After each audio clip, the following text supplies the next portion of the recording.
It is so exciting to be back here at Enigma. As David mentioned, I was here, it feels like a decade ago, but it also feels like it was yesterday.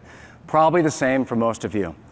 And over my time in security, I think it's been over 20, 25 years working at all the companies that David mentioned, I've had the privilege of being the CTO at Gen Digital, which own Norton and LifeLock. We get to see a lot of telemetry from users of security and privacy products.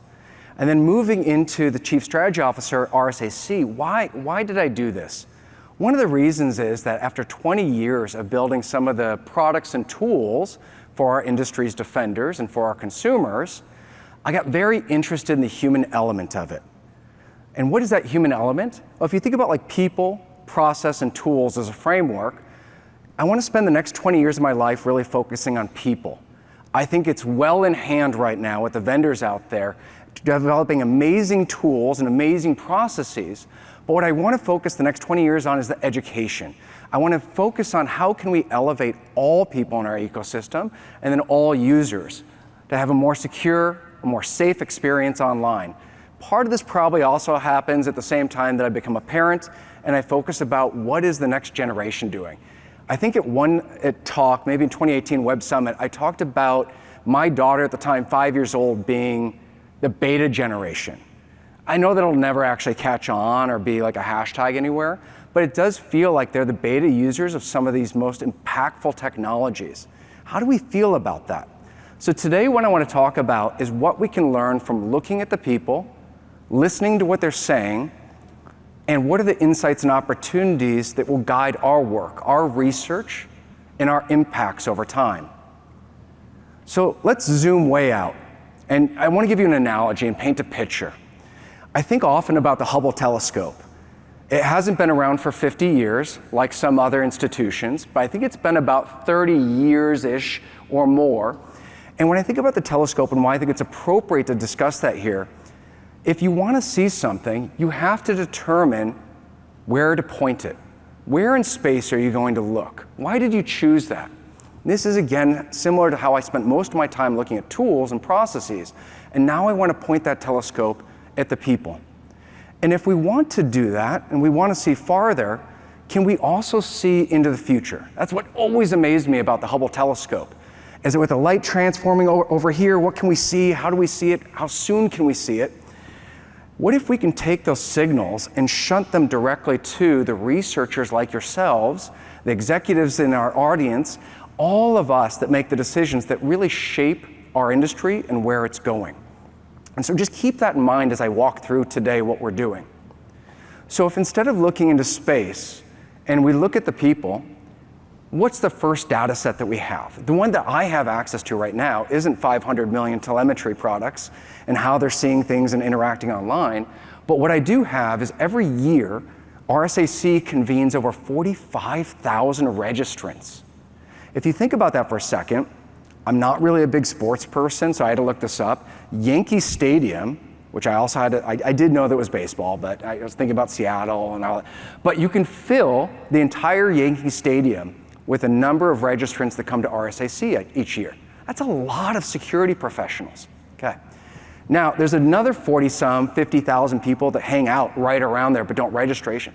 So now we're filling 2 Yankee stadiums once a year, convening some of the most influential people that are shaping yesterday, today, and tomorrow. And we're the custodians of a lot of that data. So let's dig into what the data is. Okay, so we have a nexus of people from the C-suite to coders. We've got defenders, we have politicians, policymakers, lawyers, regulators, and it's an international crowd. About 28% are coming from around the world, representing all sorts of sectors. I find that oftentimes when I spend time in the Bay Area, we think of one sector. I'm like, okay, it's tech, we got to talk to tech people understand security. But then I lived in LA for a long time, they're in Hollywood, they're not really thinking about tech. If you go to New York, it almost feels like the epicenter of finance and so on and so forth. Poor retail. Retail driving so much of our economy. What about shipping? All of these sectors are actually represented here.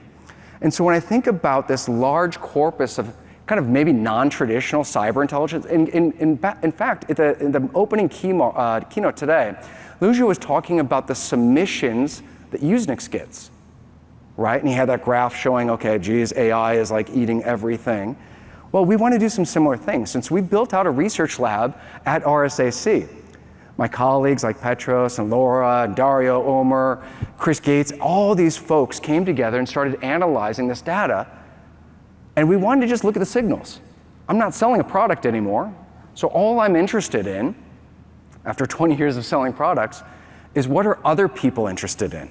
And there's really kind of 2 or 3 mechanisms for this. One is, during the submissions process, the call for speakers, we're getting almost 3,000 people submitting their, what I would call the best ideas in cybersecurity. If only we had all of this included in that, and I'm going to reach out to Lujo about that, what would we see? In addition to that, we've got a program committee of about 1,500 people helping decide and down select some of those things. Then you have 45,000 people up selecting by voting with their feet what they attend. In other words, what I'm kind of trying to get at is, do we have a supply and demand of what people are seeing? Okay, what did we see? 2021, coming out of COVID, what are people interested? A lot of risk, a lot of GRC, governance, risk, compliance. What did we see in 2022? Kind of an emergence of ransomware really taking over. Why? We can go into these causation correlation things later, but right now I just want to show you that it changes over time. 2023, we're seeing IoT, passwordless authentication. What are we seeing in 2024? All right, let me move forward to that. 2024 is the emergence of generative AI and security. And of course, what we're seeing is these submissions in 2023, they're being represented in 2024. What are we seeing in 2025? 2025, it's not just about generative AI and security, but how are we securing AI itself? And then other things are shifting around. The area represents the total level of interest and the whole universe of the things we have. Okay, so this is interesting, but what happens in 2026? What are the signals we're seeing? What is the shift? And if you have really good eyes that I do not, you can see on the far right-hand corner is 2026. I wanted to be provocative and put out 2027, 28, 29. But before we do that, I think it's easy just to kind of sit there and say, look, making predictions is hard. Is it going to rain today or tomorrow? It kind of looks like it might rain tomorrow, but this is Seattle. What I'd be really interested in knowing is not whether it's going to rain in Seattle tomorrow, but if it's going to be a meteor shower. Having an umbrella is easy. Preparing for big events is a little harder. What if you had been able to see the rise of AI earlier than 2024? What if we'd seen that in 2019? Would we have changed our research focus? I would have. I remember in 2020, what was it, 2008, 2010, and like there was a great paper on like what is cloud from Berkeley. And I just kept on thinking, wow, we have to define what cloud is. But then I remember back in like early 2000s, we were defining what mobile was. And if you start seeing these shifts, it goes in these big waves. What I can tell you is our data and our analysis suggests that AI is not only going to take all the top spots in 2026 and beyond for at least as far as we can see, but it's happening faster than the previous shifts that we saw with cloud. And I want to examine what some of those are today. So, to understand our analysis though, we don't just have what people are telling us and what they're walking. We also have early stage contests. We have an innovation sandbox. Who here has seen like something like Shark Tank, or at least understands what Shark Tank is? Yeah, great. So we have, and my daughter's obsessed with Shark Tank. We have something called a Shark Tank, and we get a lot of people to tell us what is early stage, but it's not just early stage, it's what they're willing, as any founder will tell you, it's what they're willing to put their attention, their energy, and other people are willing to put their money into. We got a lot of submissions over the last couple of years. Some of that might have to do with the fact that we give the top 10 finalists $5 million each.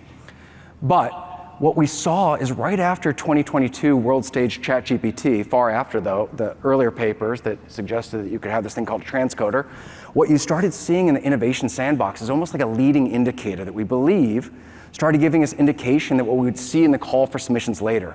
In other words, we believe that there's a data point that we can observe that gives us an indication of what's happening. And now what we're seeing is this, of course, this shift from building AI tools to then how to secure and govern these AI tools.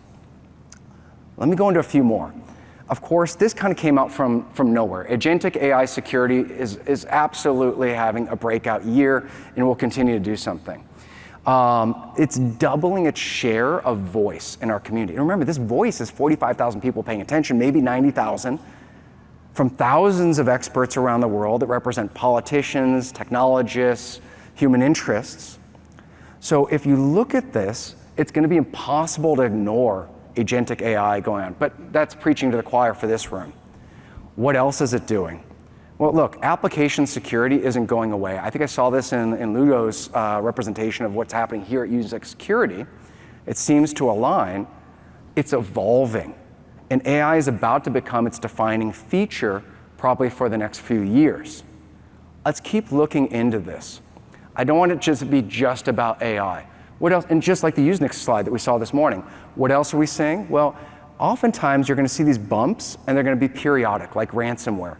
We're actually predicting, based on these new uptick in submissions and discussions of ransomware, a rebound both in payouts but also in community interest. This has long-term implications for cyber insurance, which we see premiums increasing 1% to 3% after having some very big increases over the last couple of years. And a lot of this is still due to AI. Adversarial better use of generative AI, use in efficiency and reach there. Okay. I promise not to talk about AI for everything. Post-quantum. I was talking with someone earlier in the lobby about this. What is your level of investment in PQ?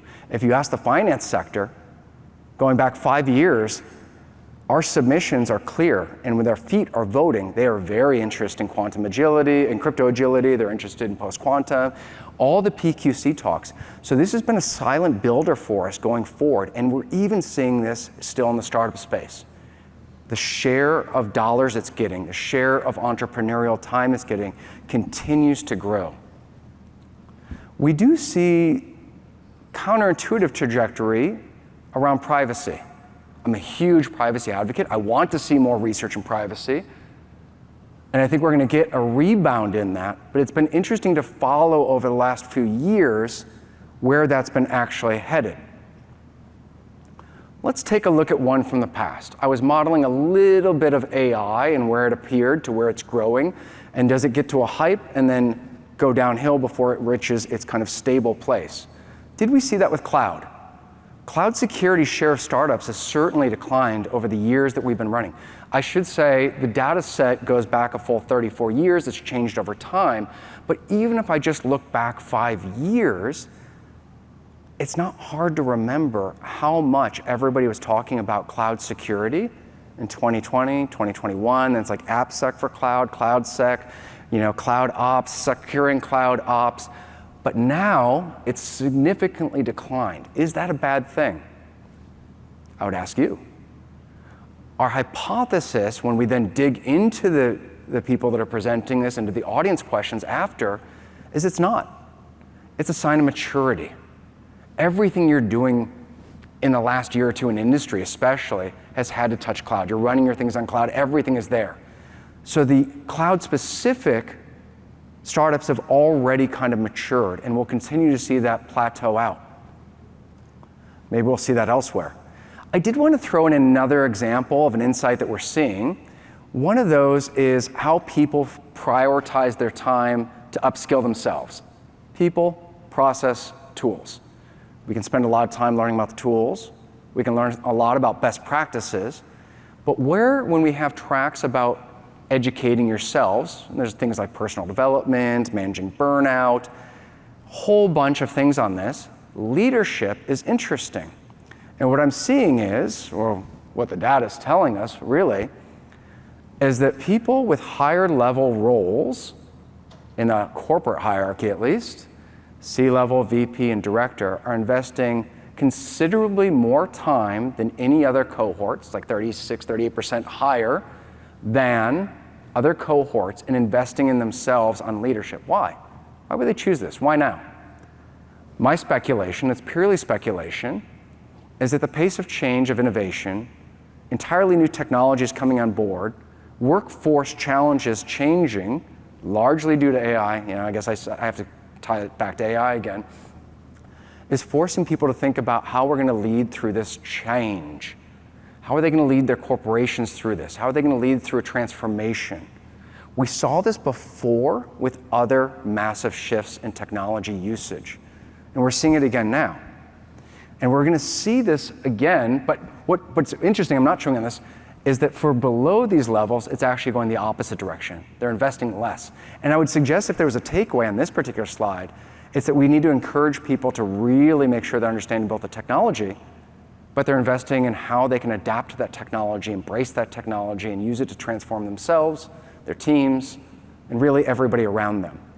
So the last thing I want to talk about here is if we have this huge community around, how big of a study can we run? And what would be the first question we'd ask in 2025?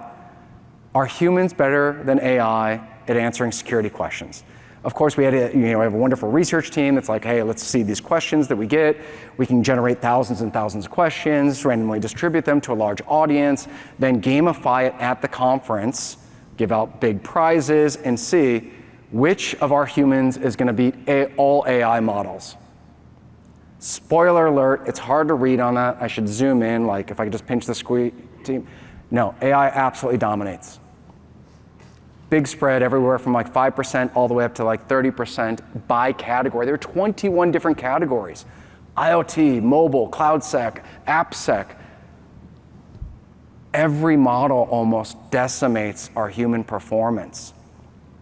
It's interesting because we've been thinking a lot about whether AI is going to replace, augment the roles in security. So what does this tell us? I would actually turn it over to you. What does it tell you? What should we do? I think it's a curiosity, it's a signal. I think it has implications for hiring, for training, for incident triage, compliance reviews, red teaming, but it really depends on your interests here. Let's look a little deeper.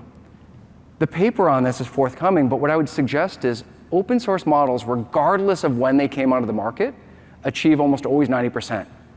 Yes, larger is better, but something that can run locally can also be pretty much all humans. Almost 100% accuracy on easy to medium questions and about 90% on the harder ones. And they've done this remarkably quickly. Over 2 years, we've gone from near failure rates to 90%. Why is this important? My wife is a physician, and there was a paper that came out about 2 years ago in the American Medical Association, and what it posited is that using ChatGPT in the hospital setting would only get you right there about 50% of the time. Coin toss. 2 years from now, I'm running this with security questions, and I'm seeing the failure by age absolutely change. So what do we need to do? Clearly, you're going to hear a lot of people talking about a human in the loop. We've been talking about that for a while. And I know human in the loop doesn't mean one individual in the loop, right? Like, it's like, geez, I can have a Gemini attack with a scheduling and like it closes my blinds. That's really scary, very intriguing. And yes, the person who owns that house maybe shouldn't have done that. But what if we have a community in the loop? I saw Eli Bernstein was talking, a distinguished research scientist at Google and DeepMind, was talking about at Black Hat how they had SecGemini's log analysis capability. And what I loved about his announcement around that was he invited the community, us, all of us, bigger than this room, to then also analyze, contribute to what we're doing here, to share what they're seeing to make it better and share those learnings. That's what I love about this community. I think in tomorrow, we want to have all of our communities, the USENIX security, our community, all of these in our profession come together because that scale, that diversity, that intersection of business, policy, legal, governments from around the world are helping bring together the best ideas around how we want to deploy this. And so what I would say is, as we're looking at the different corpuses of information, the different signal intelligence that we can get, I would encourage you to collaborate with us and others, take the signals that we're seeing from our communities, online, in person, transform them to action. I think we really have the power to shape what's going to happen in the future. Let's get very clear about what we're seeing. Let's be very intentional about how we spend our energies on what's going to have the most impact for the world. And ultimately, let's ensure that everything we do has a positive societal impact because of our deployment of technology. Thank you all. I'm going to stop here and pause for questions so we have some more time for the other talks we have here today. Thanks, everybody.